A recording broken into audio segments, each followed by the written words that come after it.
Good morning. स्वागत करते तुमचं माझ्या व्हिडिओमध्ये. तर सकाळी सकाळी मायरा उठली, तिला वॉकरमध्ये टाकलं. मला सकाळी सकाळी सगळी कामं आवरायची होती, आथरून काढायचं होतं. तर बघा ती कशी माझ्या दोन्ही पायांच्या मध्ये डोकं ठेवून मला उचलून घे असं म्हणते. बघा अजिबातसुद्धा मायरा खाली राहत नाही. तिला कसं बसं शांत केलं आणि घरात आले, किचनमध्ये आले आणि स्वयंपाकाला लागले. स्वयंपाकामध्ये आज होतं चिकन बनवायचं होतं. एकीकडे चिकन वापलायला टाकलं, मटण वापलायला टाकलं होतं आणि दुसरीकडे मटणासाठी मसाला तयार करत होते. मसाल्यामध्ये मी कांदा, टोमॅटो, खोबरं, अद्रक, लसूण हे सगळं मी भाजून घेत होते. तुम्ही पाहू शकता एकीकडे मटण शिजवायला टाकले आणि दुसरीकडे मसाला. ते झाल्याच्या नंतर म्हटलं लगेचच रात्रीचे पण भांडे पडले होते. मटण शिजते तोपर्यंत म्हटलं भांडे घासून घ्यावे. पाहू शकता एकीकडे मसाला परतत आहे, दुसरीकडे मटण शिजत आहे आणि आता तिसरीकडे तर मी भांडेच घासणार आहे. अधूनमधून ही बाबू हसत आहे, मायरा आहे माझ्यासोबत. चला तर पहिले भांडे घासून घेऊ. रात्रीची पण भांडे होते. पटपट मटण शिजेपर्यंत म्हणलं भांडे घासून घ्यावे आणि नंतर परत शॉपवर पण काम होतं, शॉपवरती पण जायचं होतं. तेव्हा माझा बघा किती काळा झालेला आहे. तुम्ही म्हणता ही बाई आहे का कोणी, पण काय असतं घरात सासू सासरे नसल्या हे असं सगळं ॲडजस्ट होत असतं.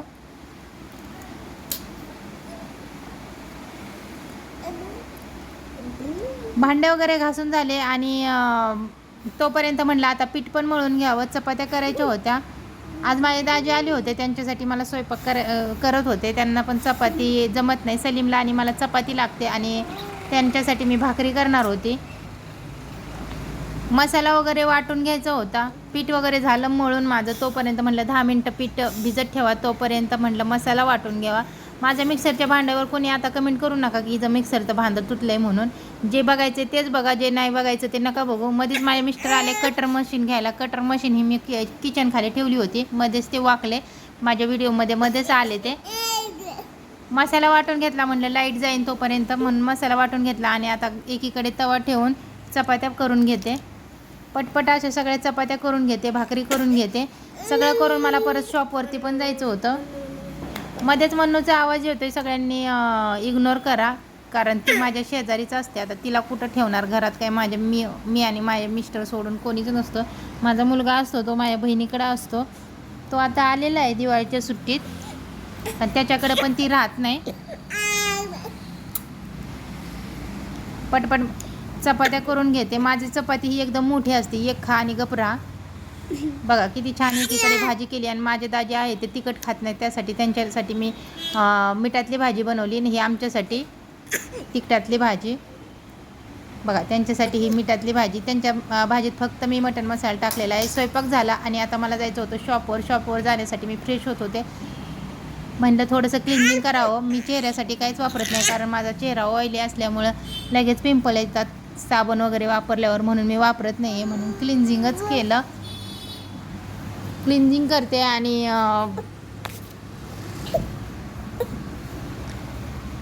मी फेसवॉश वगैरे काहीच वापरत नाही. क्लिन्झिंग केलं, चेहरा वॉश केला आणि मला जायचं होतं आता शॉपवर जाऊन आले आणि आता संध्याकाळच्या स्वयंपाकाची तयारी. माझी बहीण आली होती. संध्याकाळच्या स्वयंपाकात आम्हाला खायचं होतं पनीर, कारण सकाळची भाजी ही थोडीच होती, त्यासाठी संध्याकाळी परत माझा मुलगा आला होता बाबू, त्याच्यासाठी संध्याकाळी मग स्वयंपाक बहिणीने केला आणि भाजी मी केली, म्हणजे भात आणि चपाती तिने केली. तर अशी होती संध्याकाळची थाळी. पनीरची भाजी होती. जेवण वगैरे केलं आणि आम्ही परत गेलो शॉपवरती. ह्या माझा मुलगा मोठा बाबू. शॉपवरती मग जिरा सोडा घेतला होता, मी आणि माझ्या मिस्टरांनी एक घेतला आणि बाबूसाठी एक. आम्ही थोडंसं तिथं मस्ती केल्यानंतर परत आम्ही आलो घरी येऊन म्हणजे सकाळी परत लवकर उठायचं होतं, त्यासाठी लवकरच झोपायचं होतं. तर असं होता माझा आजचा व्हिडिओ. तुम्हाला कसं वाटतं ते कमेंट करून नक्की सांगा आणि आमची गाणी ऐकायला तुम्हाला आवडेल का ते पण कमेंट करून सांगा. व्हिडिओ आवडला असेल तर व्हिडिओला लाईक, शेअर, सबस्क्राईब नक्की करा आणि व्हिडिओ जास्तीत जास्त शेअर करा. थँक्यू.